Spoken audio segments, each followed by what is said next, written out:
Hi everyone, welcome to our channel. ఈరోజు అయితే chicken curry అయితే ప్రిపేర్ చేసుకుంటున్నాను ఇక్కడ.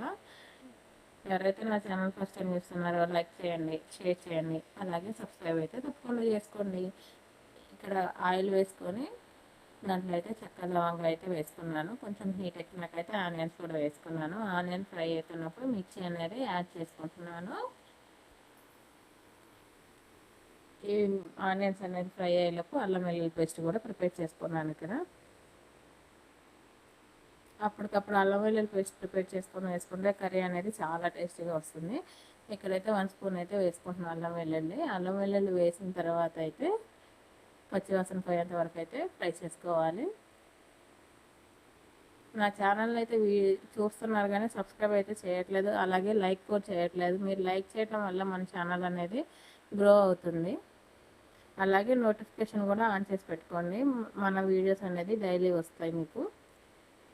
ఇక్కడ టమాటా అయితే కూడా మనకి మగ్గిపోయింది. దీంట్లో అయితే చికెన్ యాడ్ చేసుకోవాలి. నేను చికెన్ ముందుగానే కలిపి పక్కన పెట్టుకున్నాను ఒక హాఫ్ అన్ అవర్ ముందు. దీంట్లో ఏమేమి కలిపానంటే ఉప్పు, కారం, పసుపు, అలాగే పెరుగు వేయటం వల్ల మనకి చికెన్ కర్రీలో గ్రేవీ అనేది బాగా వస్తుంది. అందుకని వేసి కలిపి పక్కన పెట్టేసుకున్నాను. ఇప్పుడు ఫ్రై అయిన దాంట్లో అయితే నేను చికెన్ అనేది యాడ్ చేసుకొని దీన్ని బాగా కలుపుకోవాలి.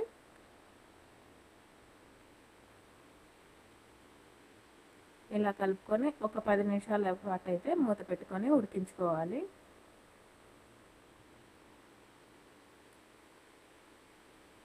కర్రీ ఉడికే లోపు అయితే నేను ఒక సైడ్ అయితే రైస్ కూడా పెట్టేసుకుంటున్నాను. ఇప్పుడైతే ఒకసారి చూద్దాము.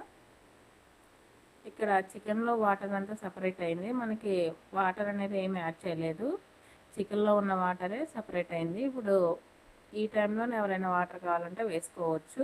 కొంచెం పులుసులాగా కావాలంటే నాకేం వాటర్ అవసరం లేదు, నేను గ్రేవీలాగా చేసుకుందాం అనుకుంటున్నాను.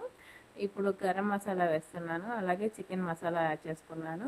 వీటిని బాగా కలుపుకొని ఒక 10 నిమిషాలు ఉడికించుకుంటే సరిపోతుంది. ఇలా కలుపుకున్నాక మూత పెట్టేసుకొని ఒక 10 మినిట్స్ ఉడికిస్తే మన చికెన్ కర్రీ అనేది రెడీ అవుతుంది. ఇక్కడ చూస్తున్నారు కదా, ఆయిల్ అనేది చికెన్లో నుంచి మొత్తం సపరేట్ అయింది. మనకి చికెన్ కర్రీ అయితే ఉడికినట్టే. ఒకసారి మీరు కూడా ట్రై చేసి ఎలా వచ్చింది అనేది కామెంట్ చేయండి.